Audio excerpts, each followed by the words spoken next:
Yeah, it's an interesting discussion I have at the dentist when I have to go. I'll just leave it I at do that. too. It usually sounds like this.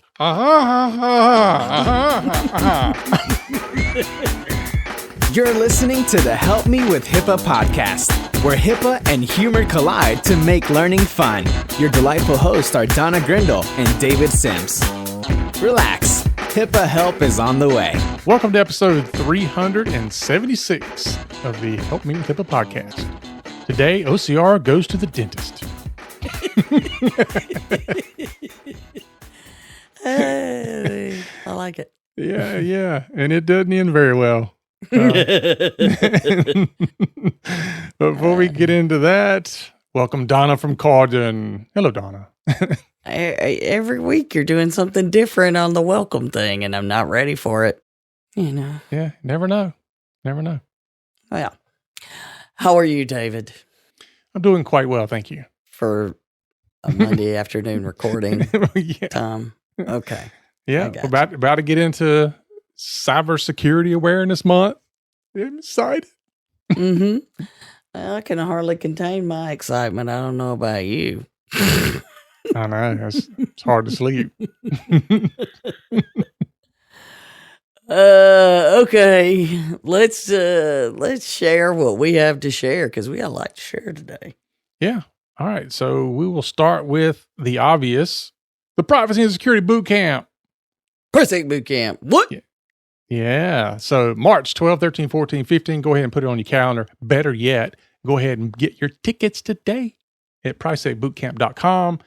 We've got a lot of cool stuff happening. Matter of fact, we got an email from somebody who says they're going to be there. And I don't know whether to be excited or scared.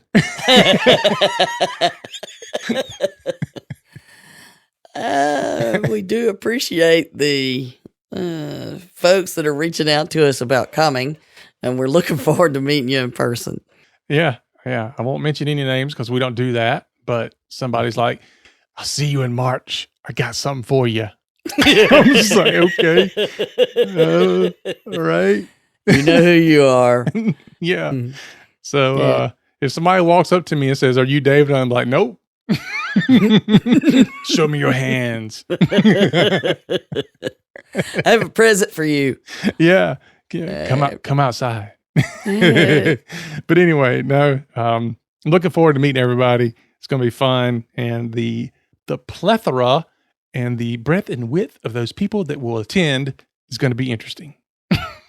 Yeah. I mean, we have everything from technical staff to lawyers to administrators and privacy officers. And, it's a really broad group of attendees, and we love it. And we got a lot planned. So we're going to go through some little snippets because apparently we're not good at describing things because we go down our rabbit holes. So we're going to try to do short little snippets to describe things. And so we're going to talk about the concept that we've put together is that each day is kind of themed at the PriceSec Boot Camp, intending to help us organize our thoughts because there are so many rabbit holes we can go down. Mm-hmm. So if we can focus our thoughts on specific topics, then at least those will be the rabbit holes, not all the others, we hope. So our daily concept, we're going to start the half day with supply chain risk management. That'll be Sunday afternoon. And then Monday is Prove It Day, where we talk about documentation and stuff.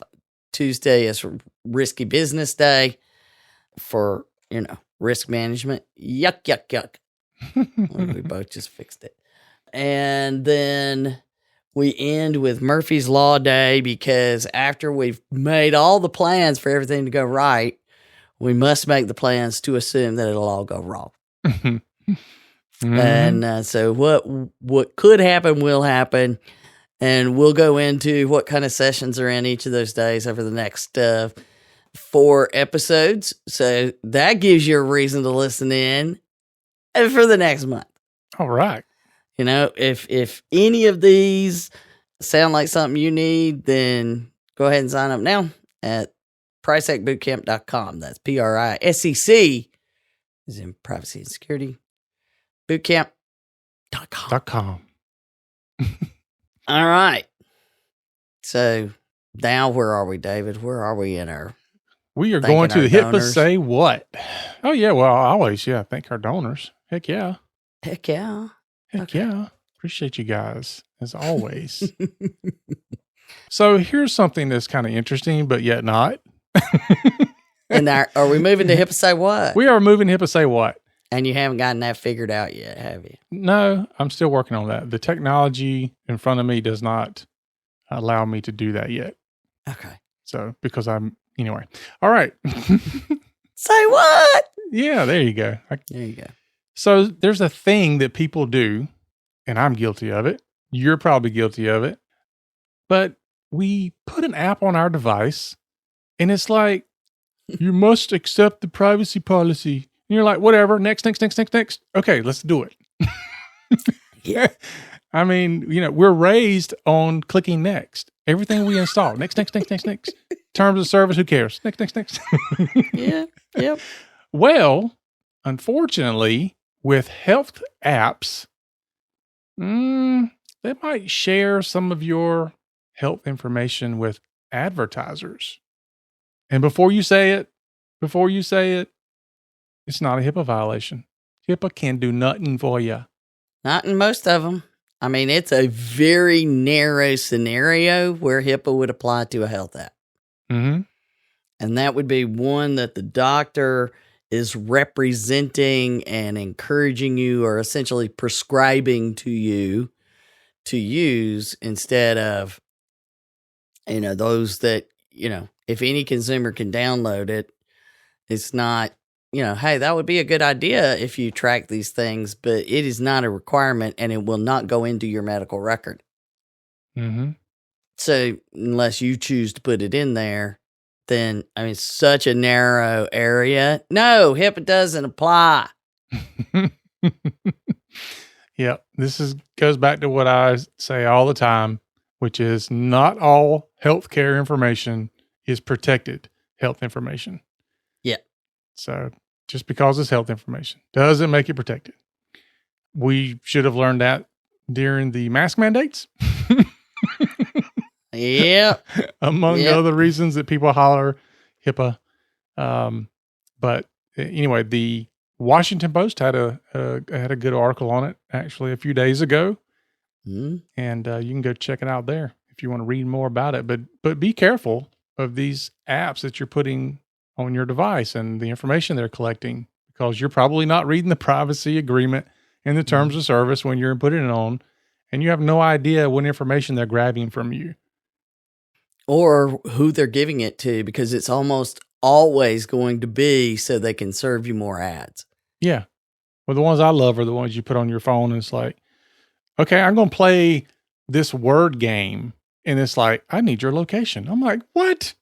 You don't need my location. Yeah, so you can play people in your same time zone. Yeah. No, you don't. No, I don't need to. I need to access your contacts. I need to access so that your I can phone. invite your friends. No, you don't need to. Yeah. But the funny thing is, though, if I walked up to somebody on the street and was like, hey, I'm gonna let you play this game that I got in my hand. You can play this game, but I need you to give me all the contacts in your phone right now. They'd look at me like I was crazy. But wait, some of them, others be like, what's the game? Yeah, tell me. What do I get out of it? Yeah. Like, give me all the phone numbers of your friends and family. I'm going to call them and see if they also want to play this game with you. And we'll hook you guys up. I'm like, get out of here, dude. I'm not doing that. Yeah, I don't know, though. You've seen the people on the street where they ask them about the password. Is your password secure? Yeah, I think so. Really? So what do you use? Well, my grandmother's name and the street I used to, something crazy like that. Really? So your grandmother, what is her name? Maria? Yeah. Oh, God. Yeah. It's concerning. Yeah, and then they'll tell you it's real secure. And I'm like, no, it's not. Yeah. Those are the same people that when you ask about their privacy and security program, they go, "We got this." Mm-hmm. Yeah, you don't need it. Mm-hmm. So no, HIPAA does not protect all health information. Clearly, we should have learned this. And then on the flip side of that, HIPAA does not prevent you from sharing health information when it has to do with patient care. This one is the one that drives me so crazy. Mm-hmm. Patient care comes first. That's what we always say, is that if your back's against the wall, you decide what you believe is best for patient care. And if you decide it's best that someone's left hanging out by themselves to cause damage to themselves or others, that's probably not a good decision. But this is another news story that David picked up. The headline from a CBS station in Los Angeles: how HIPAA laws are preventing family members from helping their loved ones. Yeah. Immediately I'm like, no. No. I don't think so. No. How healthcare providers are blaming HIPAA laws for not allowing you to work with your loved ones or help your loved ones. That might be a lag, but that doesn't get the clicks. Because right away, we're like, that's not true. Somebody must say it's not true. And you know what? The article has where somebody says that is not true. However, right there is where it spells it HIPAA. It's like spelled HIPAA several times. How does an editor not catch that? It wasn't in quotes. So we're just going to leave that be. But the article where this woman is talking about her sister who has mental health issues, all kinds of other things that need regular treatment. And she calls it the HIPAA handcuffs. So she believes it's HIPAA's fault, even though it's not HIPAA's fault. And I hope that somebody has given her links to, there are specific guidance. There's specific guidance available from OCR about how you can, and well, I don't know how to phrase this, but here's the thing. There's guidance. There's a whole page loaded with stuff, information related to mental and behavioral health under hhs.gov. Just two of the very handy things on there. A decision tree that addresses health information about adult patients under HIPAA. And then another FAQ, HIPAA helps family and friends stay connected with loved ones. If you just take what's the information in that article and use those two pieces of information that are available, you will quickly see that the people who are saying, oh, I can't tell you what you need to help your sister. I can't talk to you about the fact that your sister is off medication and living on the streets because of HIPAA. No. Make it stop, David. Mm-hmm. So for those of you who may at some time think that you might want to say HIPAA won't let you do something, these are some places to go look. And for those, hopefully somebody provides this, because HIPAA is not supposed to be handcuffs. Yeah. Just remember, when it comes to patient care, HIPAA is not standing in the way of patient care. Right. So you need to look into that more. Now, it means that it's actually a patient. Yeah. Not like you just make a medical decision based on what somebody else tells you. Oh, I want your advice on how to deal with the illness of my mother. They don't know your mother. They've never talked to your mother. They've never seen records of your mother. They just know what you've told them. No. Yeah. She wouldn't be a patient. No. She's not a patient, and you should be offering referrals. So there you go. Those two, both sides of the thing. HIPAA doesn't cover everything, but it also doesn't stop you from doing things. So there's two cases where HIPAA doesn't apply. Yep. It does, but it doesn't. Anyway. All right, that brings us into our topic of the day, which is that dental practices are a known price tag problem. So, and yeah, I mean, we laugh, but if you're a dental office and you're listening to this, you're already doing more than most dentist offices. That's commendable, but also sad. And it's just a known problem. In our world, dentist offices, dental practices, they're just a known issue.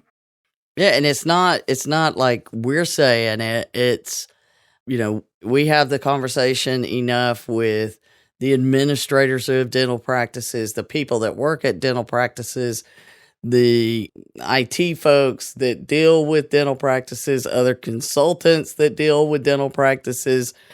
Everybody knows. Mm-hmm. And it doesn't seem to be getting better. Nope. We usually hear most of it in the cybersecurity realm. And, we've been seeing more and more in this right of access scenario here. And the fact that it's constantly been in the news. And you remember, I think it was the last one, there were several dental cases in it. And now they've released one that's just dental. 3 dental offices learn about OCR. Boom. Mm-hmm. Like they didn't know about them before. Yeah. They didn't know that there's a patient right of access enforcement initiative ongoing. Mm-mm. So this is their 40, so 39, 40, 41 cases since 2019, just on this topic. We can't get them to listen, but. Mm-mm. I've been in talks before where there's, a bunch of dental practice people in the room, and they're looking at me like, what's OCR? I'm like, you don't know who that is? Mm-hmm. And like, do you know who HHS is? I mean, it really, mm-hmm. You can't, there's no way you can possibly, even the bare minimum HIPAA training that you're supposed to do, the bare minimum stuff, you should be exposed to this terminology. Yeah. So, that is bare minimum HIPAA stuff. The concepts of what you're supposed to do and what patient rights are under HIPAA. And we know for a fact in the cyber world, they've been being hit and we're not seeing huge changes. Yeah. What is it? The summer of 2019 is when it went off the rails. And I'm sure people will blame COVID, but I'm pretty sure COVID wouldn't have changed this. No, probably not. No. But they had cases where a company that does data backup for dental with their don't worry about ransomware if you have our service. I remember that one. Yeah. The backup service got hit with ransomware. And, we had in one case, it was 400 dental offices were hit. And in others, it's little pockets, but there's plenty of stories where the IT providers just went poof. Mm-hmm. They had 20 dental practices and got hit through there. And, it's not just the little stuff. It's the bigger stuff. And there was even one, where was it? There was one where Black Talon was telling us about it, and I went and found an article about it. In Colorado at the end of 2019, one of those smaller pocket kind of things, the IT provider got hit and just told everybody to pay because they couldn't afford to pay. They told the IT provider, to pay $700,000 to unlock all of their clients. There's the number. And they were like, we got nothing. Mm-hmm. And they just said, y'all pay on your own. See you, bye. Yeah. Good luck with that. Right. And so then you've got all these practices, and Black Talon was working with them. Gary's been on the show before. We talked about them. They helped out in some of the cases, and they talked about one office had 50 devices. We're not talking a huge office. 50 devices, had to pay 20 different ransom demands. Oh my gosh. To unlock everything. And how many times do we tell people you might pay more than once. Mm-hmm. When you pony up the first time, you just got put on the good customer list. So that was a case, and we've got these articles here. It was ransomware hits Colorado IT provider affects 100+ dental offices. Yeah. Mm-hmm. And then I loved especially that in weeks in March, the American Dental Association came out with, a warning alert for dentists to worry about ransomware. And then the American Dental Association got hit themselves in April. So we know it's, we're just going to leave that one and let it sit where it lands. Yeah. Come to your own conclusion. Yeah. So, that is the part that I kind of see that we know they're not paying attention to cyber, but I thought maybe they were paying attention more to patient right of access. But based on these 3 cases, that's not happening. Mm-mm. So we got our brand new OCR director quote of the press release quote. And find where it is, David. You read it to us, please. I got it. Yep. So she says, these right of access 3 actions send an important message to dental practices of all sizes that are covered by the HIPAA rules to ensure they are following the law. Patients have a fundamental right under HIPAA to receive their requested medical records, in most cases within 30 days. I hope that these actions send a message of compliance so that patients do not have to file a complaint with OCR to have their medical records requests fulfilled. Because in each of these cases, that's what it took. Mm-hmm. So that just a quick review of the enforcement actions. Yeah. I mean, just even when you think about it, it's like, you've got my medical information. It's mine. I want it. Mm-hmm. But I've got to literally get the federal government involved to get my stuff. I mean, it just sounds crazy that it's so prevalent. Yeah, and then then they'll complain that the federal government made you give me my medical records. Mm-hmm. Well, we shouldn't even have to do that. Right. Should never make it that far. Yeah. So these are the 3 cases, and of course, one of them's in Georgia. Start with the first one is Family Dental Care PC in Chicago, Illinois. Here's one. The patient filed a complaint in August 2020. She was a former patient, which a lot of times that causes problems too. I'm leaving the practice. Well, you owe me money. You do whatever. But they asked for their records in May 2020 and got portions of them. And this is a big thing is, well, I gave you something that's enough to meet my 30-day requirement. No. There are very limited things that should not be included, and you should know what your designated record set is. And if you don't know what that is, go back to the beginning and figure that out, because all your policies and procedures that have to do with medical records and protecting things should know what your designated record set is, because that has to do with where's my PHI, which is step 1 risk analysis. But I digress. After OCR got involved with, the complaint was in August, OCR gets involved, and the patient finally got their records in October 2020. So asked for them in May, didn't get everything, makes a complaint 2 months later, finally got everything. Wow. I mean, just think about that though. This person, either they knew something or they knew somebody who knew something, because they didn't mess around. like I asked him in May, TikTok. Yeah, I've given you all the chances I'm going to give you. August, I report it and finally get it in October. Still, that shouldn't have been required. You know, people make mistakes. No, you may accidentally leave something out. You should do that post haste, drop everything, get that to them, especially if you waited 20 days to get it to them in the first place. Mm-hmm. But Family Dental Care PC is stroking a check for $30,000 and going on a 1-year corrective action plan. All right. That's a lot of dental cleanings. Mm-hmm. And you know, a 1-year, action plan means you're going to have very specific things that must be done in a certain time frame, in a certain way, and then get approved by OCR. You have to send them your documentation, which is probably a new concept for most of these folks.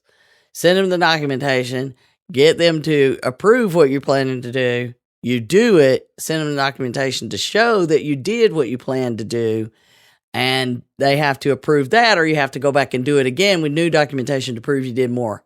I was actually surprised it was only a 1-year cap. I know.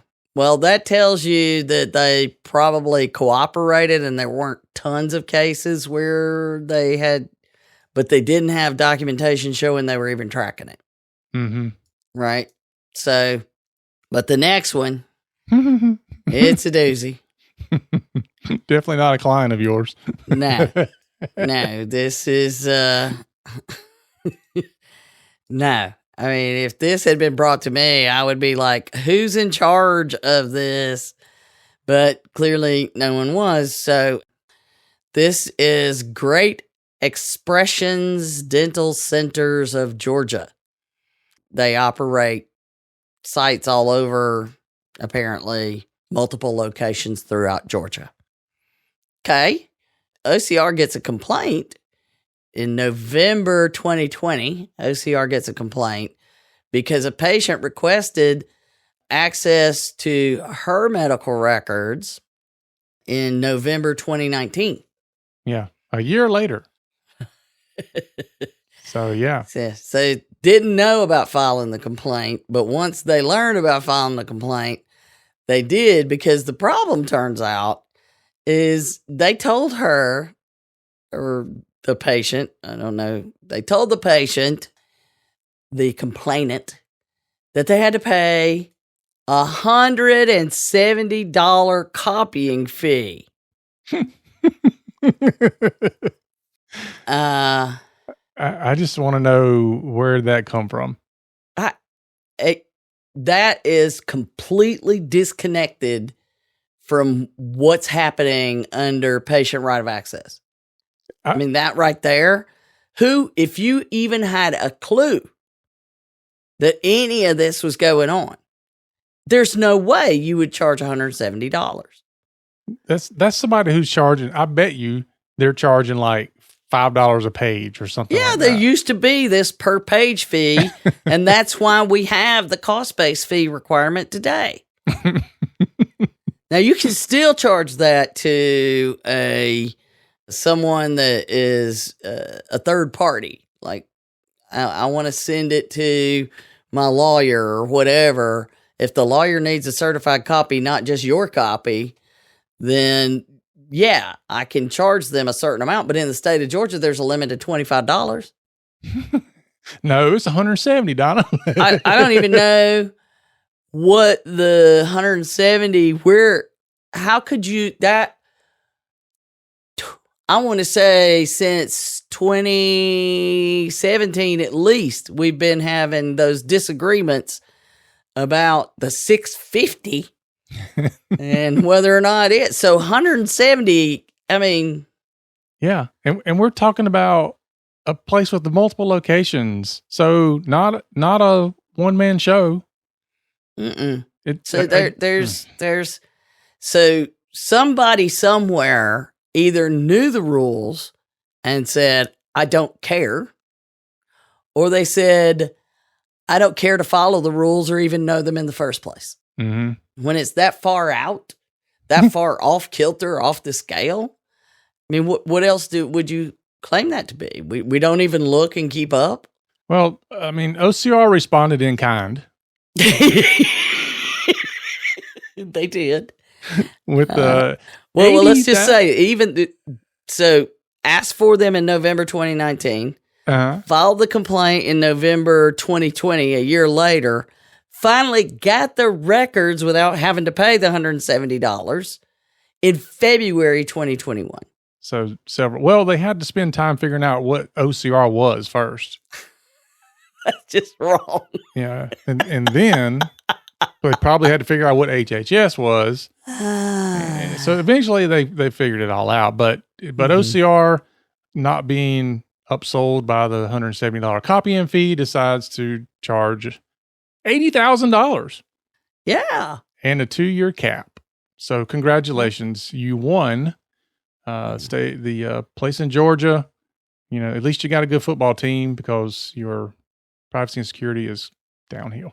I hope that this means they're going to actually take it seriously now, because whenever you see those kind of numbers with those kind of delays and then this outrageous fee under the current law, they aren't paying attention.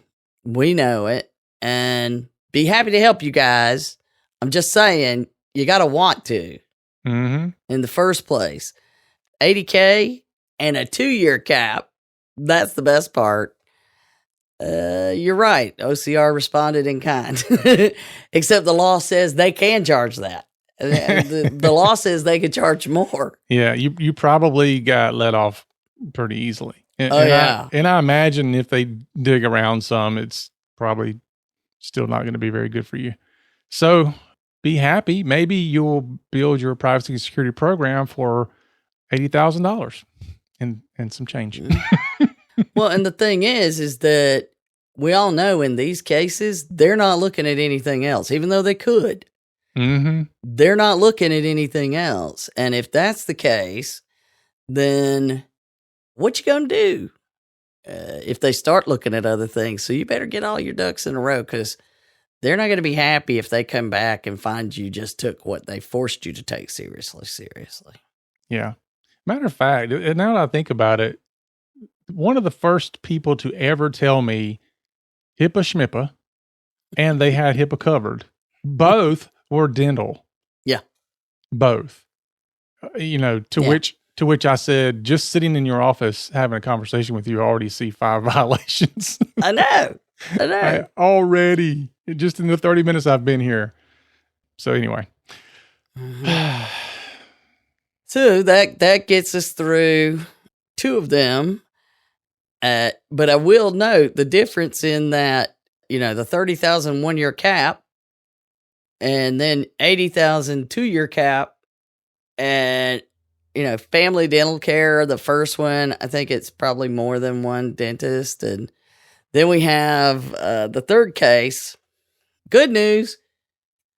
They didn't charge $170 copying fee, but they did, on the bad news side, want the patient to jump through hoops to get the information. When this one would have made me, I can't imagine getting this email coming to me. But this is B. Stephen Hardy, DDS Ltd, doing business as Paradise Family Dental in Vegas, baby. Yeah. That's what it was. What happens in Vegas stays in Vegas. Your records ain't going nowhere, baby. That, or who needs compliance? Let's roll the dice every day. Well, it seems like maybe they did, but OCR beat the table on this one. Yeah, I mean, who knows? This one could have been misconceptions. Well, I mean, they could have all. I mean, you have to figure out, was a third party involved? And if the third party was involved that didn't give them the complete records, charged $170, or in this case, make them jump through hoops, that third party needs to be fired post haste. Somebody needs to be making sure they're doing what they're supposed to be doing, which is, by the way, one of the things on the corrective action plans, is that somebody has to be assigned to your business associates and make sure that they are doing what is required on your behalf. So some of these, it was like, well, that same thing of we've outsourced that. Yeah. We hear that all the time. Well, we've outsourced our IT so we don't have to worry about HIPAA. Actually, I mean, a large organization said, you told us to get IT help, and we did. That means we don't have to have all this stuff. I said, no, I did not say you don't have to have. I just said you seriously need help. But that does not end all of your requirements, which is, Yeah, just remember, you can't outsource accountability. No. And you are ultimately responsible for the patient data. That's why you give them the NPP. Yeah. So now you just made all these dental listeners go, what's the NPP? Now another acronym I got to look up. It's your HIPAA paperwork. Yeah. I had a company come to me one time a while back, and all they did was dental websites. Mm-hmm. And they came to me and they were, we can do websites for your dentist, which I don't have any dentist clients. But anyway, I took a look at like their 15 or 20 websites that they've done this year, and not a single one had an MPP on it. It's like, yeah, you don't know what you're doing either. Okay. Yeah. See, that right away is where we go look. Yep. I had somebody one time ask me, they said it was just one of those where the way they wrote it, like I totally got where they were and they're trying to find their way around. And I go to the website and then, 2 minutes, I find things on the website that tell me problems. Mm-hmm. And I reply, well, based on your website, I already see this, and this. Yeah, you need some help. All I have to do is look at your website and I know where you need help. And it was like, wow, I didn't expect that kind of response. Yeah. Imagine what it'd be like if I walked in the door. Yeah. Imagine if I really started looking. I spent 2 minutes on your website and was able to give you exact links and explain yada, yada, yada. But anyway, that being said, in this Vegas case, OCR gets a complaint October 2020. Now, in this case, it's a mom, because it's family dental. It's a mom and the kid, a minor child. So the mother made multiple requests between April and December 2020, trying to get the records. So first, mom sends an email, and the email was like, okay, we're closed, but we'll get back with you as soon as we're open. Okay, fine. I know they don't have to work every day. That's fair. Okay. But then nothing, no response. So then she emails again and back and forth. But the net of it is they later tell her she has to bring in signed paperwork. Okay. That's a no. That's a no. And you can, make your confirmations and do it. But you don't jerk the patient around forever. And the patient finally got the records, the complete records for both themselves and the minor child in December.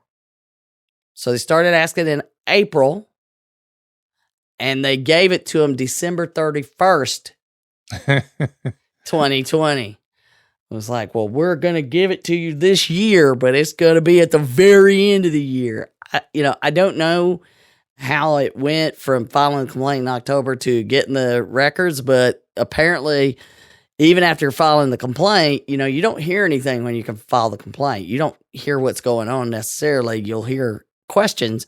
Mm-hmm. Made the request again, clearly wanting the records, finally got them.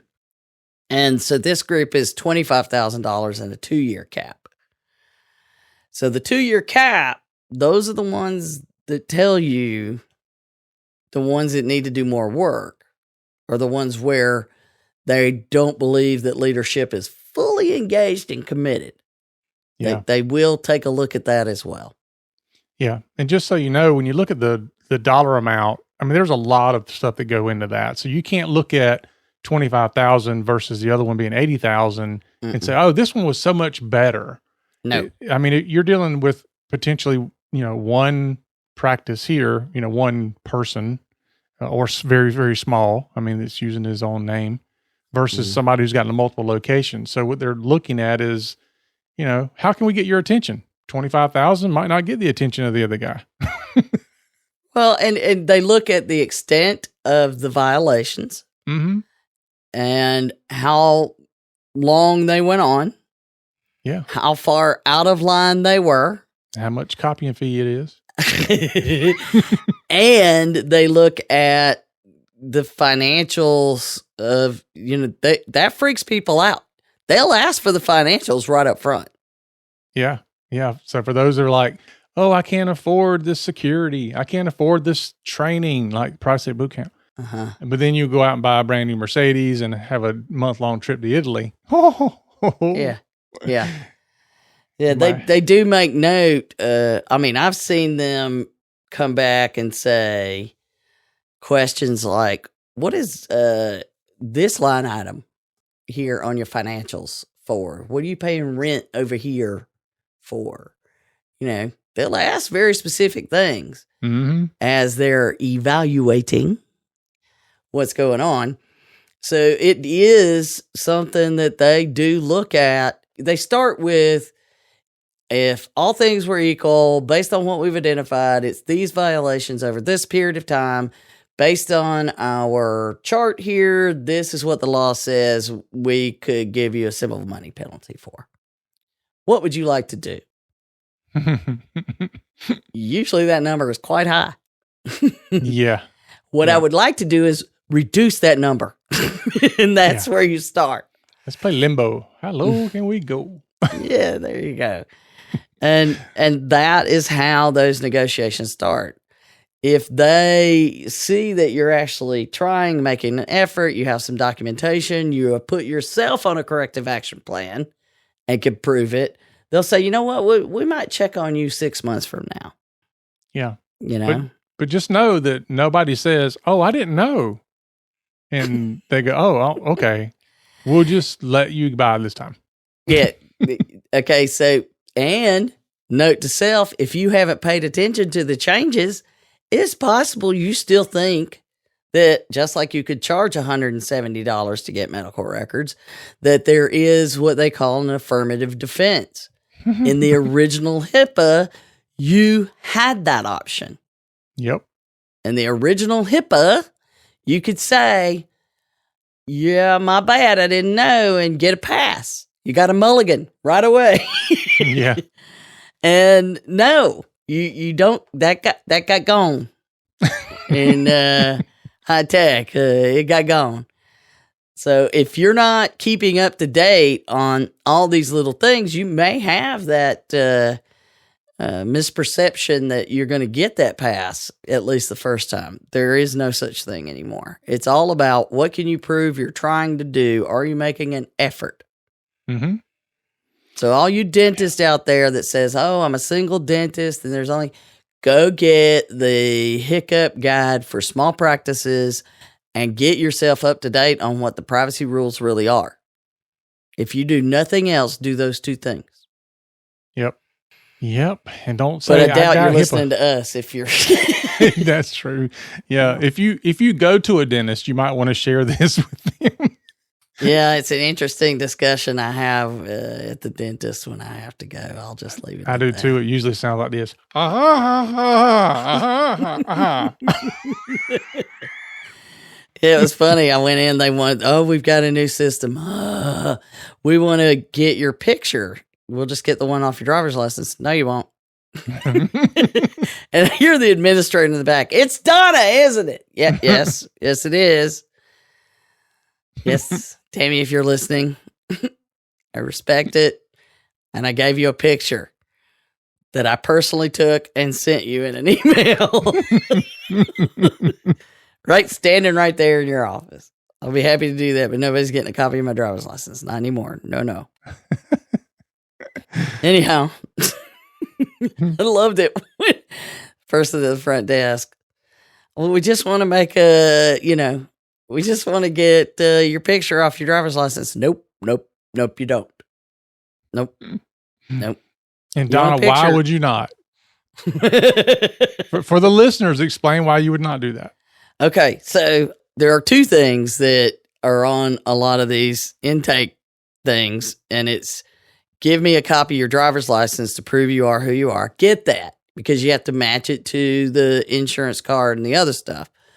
I will give you and show you a copy of it, but you may not make a copy of it. Or rather, I will show you my license, but you cannot make a copy of it.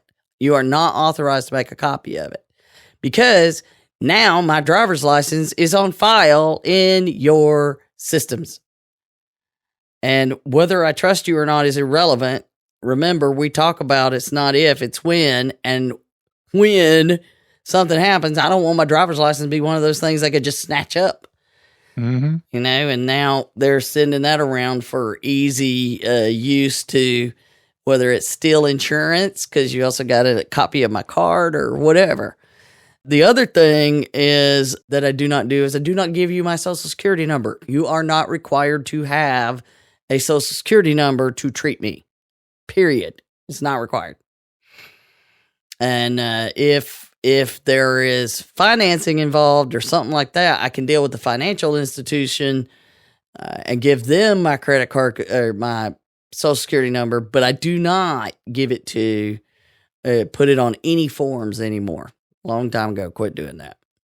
I was like, no, that's not going to happen. Yep. I agree. So there we have it. All right. That gives everybody a lot to think about. Mm-hmm. Here. Yeah. So next time you schedule a dentist appointment to go get that cleaning, just remember. Ask a few questions and tell them about Help Me with HIPAA. Yeah. Do that. It would be worth your time for sure. All right, folks, that's our show for today. Thanks for listening. Remember to share us out and leave us a review. We'd appreciate it. Remember, for Donna and myself, that HIPAA's not about compliance. It doesn't cost you $170 either. It's about patient care. You've been listening to the Help Me with HIPAA podcast, hosted by Donna Grindle and David Sims. The show created to help you with HIPAA. For more information or to ask us a question, visit our website at helpmewithhipaa.com. Neither Donna Grindle or David Sims are attorneys, and they do not offer binding legal advice concerning regulatory compliance. The information in this podcast should not be relied upon or construed as legal advice in any way. Consult your attorney for legal advice concerning compliance with HIPAA regulations.